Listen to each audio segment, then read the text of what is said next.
Hello everyone, welcome to SN Linux. I wish you are all well. Today we will discuss about troubleshooting scenarios in real time.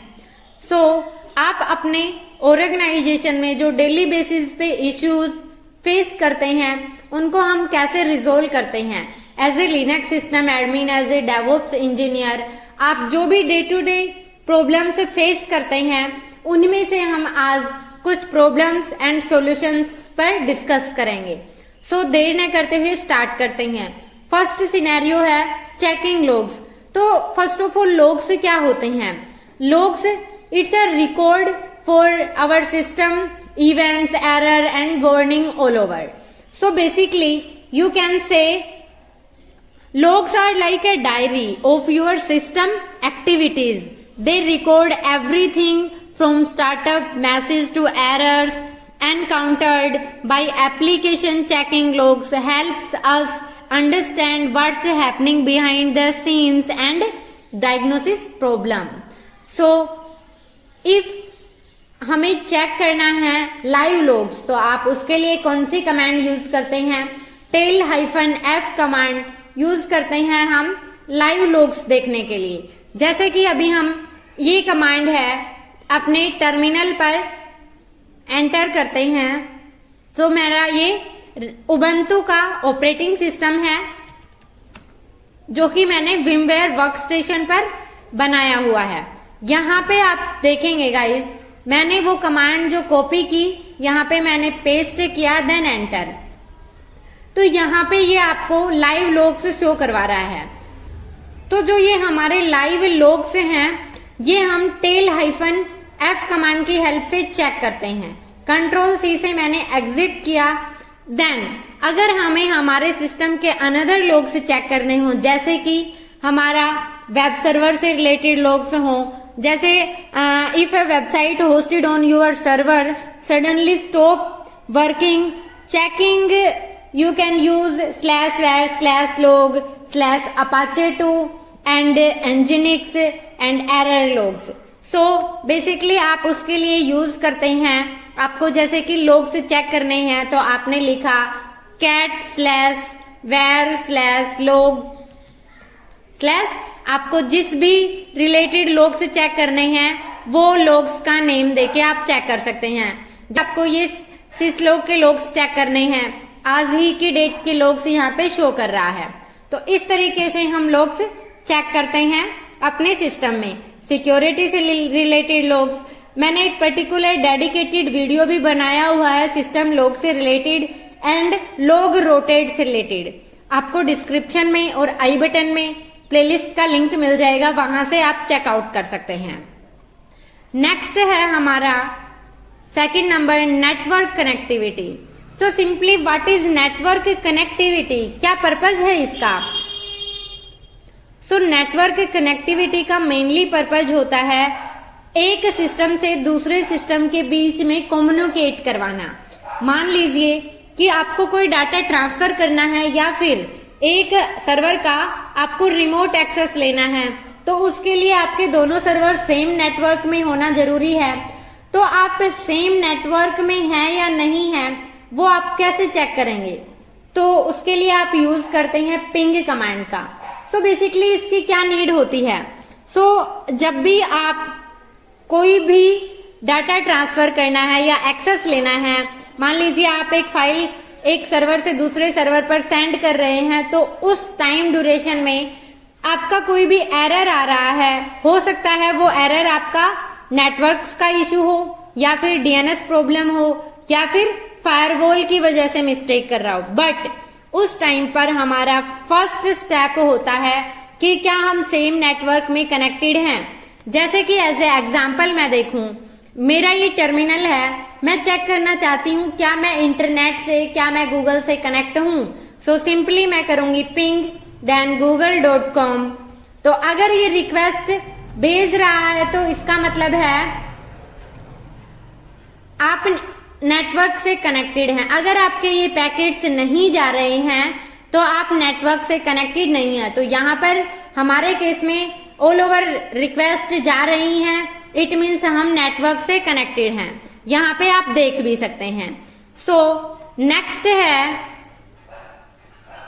यहाँ पे जो हमारा if config और IP होता है, ये हमारे नेटवर्क इंटरफेस को देखने के लिए होती हैं, या फिर हम जब भी आईपी चेक करते हैं, जैसे कि मैंने लिखा IPA कमांड, तो ये हमारे लोकल और इथरनेट से रिलेटेड, यहाँ पे आप अपनी आईपी देख सकते हैं, इंटरफेस से रिलेटेड ऑल ओवर इंफॉर्मेशन देख सकते हैं। साथ ही इफ कन्फिग कमांड का यूज करना हो आपको, तो जो इफ कन्फिग कमांड है ये भी आपको इफ कन्फिग, तो जो इफ कन्फिग कमांड है वो भी आपको इसको इंस्टॉल करना होगा, क्योंकि ये बोल रहा है if config not found but can be installed with. तो आपको अगर ये कमांड इंस्टॉल करना है तो आपको पहले ये टूल इंस्टॉल करना होगा। जैसे कि अभी आप यहाँ पे देखिए, आपने सेम इसको कॉपी किया, apt install net then tools.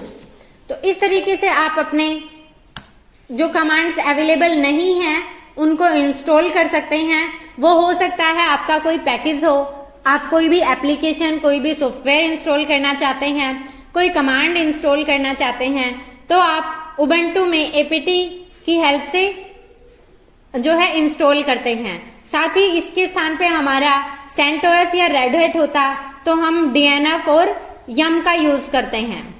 तो अभी हमारा ये इंस्टॉल होने में कुछ टाइम लेता है, 80% प्रोसेस हो चुका है। साथ ही गाइज डिफरेंस मेरे को इस चीज का बताना है कि हम पहले जब इंस्टॉल करते थे तो apt get का यूज करते थे और अभी हम यूज करते हैं apt का। तो इसमें एक मेजर डिफरेंस क्या होता है, जब आप apt और apt get का यूज करते हैं, तो जब हम apt से कोई भी चीज इंस्टॉल करते हैं तो अभी यहाँ पे हमें प्रोसेस और कितना % हो चुका है इंस्टॉलेशन वो शो कर रहा था। बट apt की जगह अगर आप apt get यूज करते हैं तो आपको वहां पे % में प्रोसेस शो नहीं करता है। तो आपको ये प्रैक्टिकल करके देखना है कि क्या ये मेजर डिफरेंस वास्तविक में है या नहीं है। सो नेक्स्ट अभी हम इसका यूज करते हैं इफ कन्फिग कमांड का। तो इफ कन्फिग कमांड हमारी इंस्टॉल हो चुकी है। यहाँ पे आप देख सकते हैं ये आपको आईपी भी शो कर रहा है और बाकी ऑल ओवर, जैसे कि आपका ये नेट मास्क शो कर रहा है, आपकी लोकल जो आपके लोकल होस्ट की जो आईपी है वो शो कर रहा है, अनदर ऑल ओवर इंफॉर्मेशन आपको यहाँ पे शो करवाता है। देन आपका जो ब्रॉडकास्ट है वो भी यहाँ पे ये शो करवाता है। तो इस तरीके से अगर आपको नेटवर्क इंटरफेस से रिलेटेड इंफॉर्मेशन चेक करनी हो तो आप इफ कन्फिग कमांड का और IPA कमांड का यूज कर सकते हैं। साथ ही अगर हमें आईपी चेक करना हो हमारे विंडोज सिस्टम में तो आप IP कन्फिग कमांड का यूज करते हैं। देन नेक्स्ट क्या सिनेरियो होता है, disk usage. Disk usage it means जब भी आप अपने सिस्टम पर डिस्क स्पेस चेक करते हैं या आपके कितना कोई फाइल या डायरेक्टरी कितना साइज ले रही है तो आप चेक करते हैं। तो इससे आप अपना DU कमांड से डायरेक्टरीज का साइज चेक करते हैं और आपको अगर कोई भी फाइल सिस्टम आपका कितना डिस्क अवेलेबल है, कितना फ्री है, कितना यूज में है, वो ऑल ओवर इंफॉर्मेशन देखनी हो तो आप df-h कमांड का यूज करते हैं। जैसे कि मैं यहाँ पे Ctrl-L से first of all screen clear किया, देन यहाँ पे हम करते हैं df-h। df-h का मतलब क्या होता है, ये हमारी डिटेल शो करता है, file system, then size, used, available and mounted. Then यहाँ पे हमने ऑल ओवर इंफॉर्मेशन की हमारी ये अवेलेबल है और ये यूज में है। साथ ही अगर हमें डायरेक्टरीज का साइज देखना है तो हम देखेंगे DU कमांड से। DU-H हमने किया तो ये हमारे इस पर्टिकुलर सिस्टम पर जो भी ऑल ओवर डायरेक्टरी हैं, उन जो कि हमारी हिडन है या नॉन हिडन है, वो ऑल ओवर डायरेक्टरीज का साइज हमारा DU कमांड दिखाता है। देन हम -H ऑप्शन यूज करते हैं, वो हमारा ह्यूमन रीडेबल के लिए दिखाता है। जैसे कि अभी मैं यहाँ पे ओनली DU करती हूँ तो हमें नहीं पता चलता कि ये हमारा MB में स्टोरेज है, GB में स्टोरेज है, TB में स्टोरेज है। इट मीन्स ह्यूमन रीडेबल के लिए हम ऑप्शन यूज करते हैं H का। अगर इसके अनदर ऑप्शन हमें चेक करने हैं तो उसके लिए हम मैनुअल पेज जा सकते हैं। तो किस तरीके से हम मैनुअल पेज चेक करते हैं मैंने मल्टीपल कमांड्स करवाई हुई है, पहले भी बहुत सारे सिनेरियोज ट्रबल शूटिंग में मैंने ये सारी चीजें करवाई हुई हैं, तो प्लेलिस्ट बनी हुई है, वहां से आप चेकआउट कर सकते हैं। नेक्स्ट है प्रोसेस मैनेजमेंट। तो फर्स्ट ऑफ ऑल प्रोसेस क्या होती है? किसी भी चीज को करने का एक प्रोसेस होता है, उसी को हम यहाँ पे यूज करते हुए समझते हैं। Process are like task your computer is running, sometimes a misbehaving process can slow down your system और cause it to freeze. It means जैसे कि आपने कोई भी प्रोजेक्ट करना है, मान लीजिए आपको एक वेब सर्वर इंस्टॉल करना है, तो उसके लिए पहले एक प्रोसेस होगा। क्या प्रोसेस होगा? वो कि हमें कौन सा वेब सर्वर इंस्टॉल करना है, उसके लिए कौन कौन से पैकेज की रिक्वायरमेंट है, कौन कौन सी डिपेंडेंसीज हमें चाहिए, तो वो एक ऑल ओवर कंप्लीट प्रोसेस बनता है। उसी प्रोसेस के आधार पर हम उस टास्क को करना स्टार्ट करते हैं। तो प्रोसेस मैनेजमेंट होना बहुत कंपलसरी होता है, जो कि as a Linux system admin monitor और मैनेज, जो कि उसके मेन रोल होते हैं डे टू एक्टिविटीज में। तो हम किसी भी सिस्टम को मॉनिटर करने के लिए कमांड यूज करते हैं टॉप एंड एच टॉप, साथ ही हम डब्ल्यू कमांड का भी यूज करते हैं, अपटाइम कमांड का भी यूज करते हैं। जैसे कि हम अभी देखें, टॉप कमांड हमें क्या आउटपुट देता है? आपने किया टॉप, तो ये आपको ऑल ओवर इंफॉर्मेशन शो कराता है कि कब आपका सिस्टम अप हुआ, आपका लोड एवरेज कितना है लास्ट 5, 10 एंड 15 मिनट का, कौन कौन सी processes running, sleeping and stop है, और कौन कौन सी प्रोसेस ज़ॉम्बी है, टोटल अभी तक कितने टास्क हुए हैं, सीपीयू एंड मेमोरी और स्वैप मेमोरी से रिलेटेड जो भी आपकी स्पेस यूज और अवेलेबल है, साथ ही आपका जो बफर कैसे है, वो ऑल ओवर कंप्लीट डिटेल आपको टॉप कमांड शो करवाता है। साथ में आपकी प्रायोरिटी और नाइस वैल्यू भी आपको शो करवाता है। ये हमारे PIDs होती हैं, इट मीन्स प्रोसेस आईडी, जिससे आप ये बोल सकते हो एक तरह से ये एक यूनिक आईडी होती हैं किसी भी प्रोसेस को फाइंड करने के लिए। साथ ही इसके साथ आप htop कमांड यूज करते हैं, तो htop भी सिमिलर आपका टॉप कमांड की तरह ही आउटपुट देता है, बट वो एक अट्रैक्टिव फॉर्म में देता है। जैसे कि यहाँ पे आप देखें, ये आपका memory and swap memory related output दे रहा है, साथ ही ये आपके total task and load average और अप टाइम, साथ ही यहाँ पे आप देख सकते हैं PID, देन किसी यूजर से कौन सी प्रोसेस चली है, यहाँ पे जो जो यूजर ने काम किया है, ये हमारे जो system D and all over user हैं, ये हमारे डिफॉल्ट होते हैं हमारे OS में। यहाँ पे आप CPU यूटिलाइजेशन देख सकते हैं, आपका मेमोरी यूटिलाइजेशन देख सकते हैं, कौन सा प्रोसेस किस प्रायोरिटी पर है, कितना क्या नाइस वैल्यू है उसका, क्या क्या टाइम पे कितने टाइम से वो ऑल ओवर चीजें रनिंग में है। तो htop कमांड हमारा एक clarity and attractive eye catchy format में आउटपुट देता है। देन जो अपटाइम कमांड यूज करते हैं हम, ये सिंपली हमें यूजर एंड लोड एवरेज से रिलेटेड इंफॉर्मेशन देता है। साथ ही हमें चेक करना हो कि हमारी प्रोसेस, जैसे ही आपको किसी पर्टिकुलर टर्मिनल की प्रोसेस चेक करना है, तो आप उसके लिए PS कमांड का यूज करते हैं। जैसे ही PS किया तो आपके इस पर्टिकुलर टर्मिनल से रिलेटेड प्रोसेस चेक किया, आपको कंप्लीट ओवरऑल सिस्टम की प्रोसेस चेक करनी है, तो PS के साथ हम कुछ ऑप्शंस का यूज करते हैं, जिसमें मेजरली हम ऑप्शन यूज करते हैं AUX का। जैसे ही मैंने PS AUX किया, तो ये आपके ऑल ओवर प्रोसेस से रिलेटेड इंफॉर्मेशन शो करवा रहा है। जैसे कि आप जब नॉर्मल यूजर में थे, उसके बाद आपने sudo su करके आप रूट यूजर से लॉगिन हुए, तो उसका आपका ये एक PID है। अगर आपको इस यूजर से निकलना है, तो सिंपली आप किल देन पर्टिकुलर ये UID डालेंगे, तो आप ये इस रूट यूजर से निकल के सीधा आप अपने नॉर्मल यूजर से लॉगिन हो जाएंगे। तो ये आपको प्रैक्टिकल करके देखना है कि क्या वास्तविकता में ऐसा होता है। देन नेक्स्ट क्वेश्चन है सर्विस स्टेटस। तो सर्विस स्टेटस क्या होता है? मान लीजिए कि आपने अपने सिस्टम पर, आपका सिस्टम जो है एक red hat Ubuntu operating system है, इसमें आपकी SSHD या फिर आपका जो वेब सर्वर होते हैं, रेड हैट में हम अपाचे वेब सर्वर को HTTPD के नाम से जानते हैं। देन हमारे उबंटू OS में हम अपाचे के नाम से जानते हैं।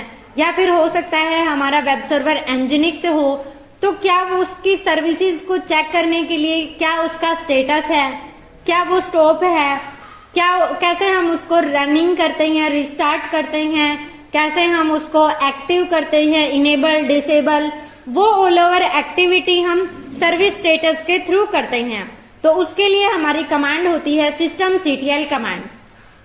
तो इसका मीनिंग क्या होता है? सर्विसेज लाइक वेब सर्वर और SSH need to be operational for system functionality, checking their status, health, diagnosis, service specific issues। जैसे कि हम अपने टर्मिनल पर आते हैं और मान लीजिए हमें चेक करना है कि हमारा अपाचे या एंजिनिक्स में से कोई भी वेब सर्वर इंस्टॉल है या नहीं। सो आप systemctl कमांड यूज करेंगे। देन स्टेटस चेक करना है अपाचे 2 का। अगर आपका अपाचे 2 प्री इंस्टॉल्ड है तो आपको शो करेगा, अदरवाइज ये शो नहीं करेगा। सो हमारा आप देख सकते हैं कि अपाचे 2 इंस्टॉल है, एक्टिव है एंड रनिंग है। साथ ही आपको इसको रीस्टार्ट करना हो तो इस स्टेटस की जगह आप रीस्टार्ट लिख सकते हैं। मान लीजिए आपका ये स्टॉप है, मैं अभी इसको स्टॉप कर देती हूँ। Q प्रेस करके क्विट किया, systemctl एंड स्टॉप अपाचे 2। इससे हम स्टॉप होगा, स्टॉप हुआ हमारा। देन आप फिर से स्टेटस चेक कीजिए, ये एक्टिव कर रहा है। तो हमारा स्टॉप क्यों नहीं हुआ वो अभी आप चेक कीजिए। क्यों नहीं हुआ? क्योंकि हमारी स्पेलिंग गलत थी। देन अभी हम यहाँ पर करते हैं तो ये हमारा, अभी आप स्टेटस चेक करेंगे तो ये आपको आपका सिस्टम जो है वो स्टॉप दिखाएगा। देखिए यहाँ पे गाइस, इनएक्टिव डेड। तो आपका जो ये है अपाचे वेब सर्वर वो इनएक्टिव है, इट मीन्स ये स्टॉप है, डेड है। अभी इसको फिर से आपको स्टार्ट करना है तो आप कैसे करेंगे? systemctl start then Apache 2। इस तरीके से आपने किया। अभी आप चेक कीजिए इसका स्टेटस, अभी आपको फिर से ये एक्टिव दिखा रहा है। तो इस तरीके से हम किसी भी सर्विस का स्टेटस चेक करते हैं।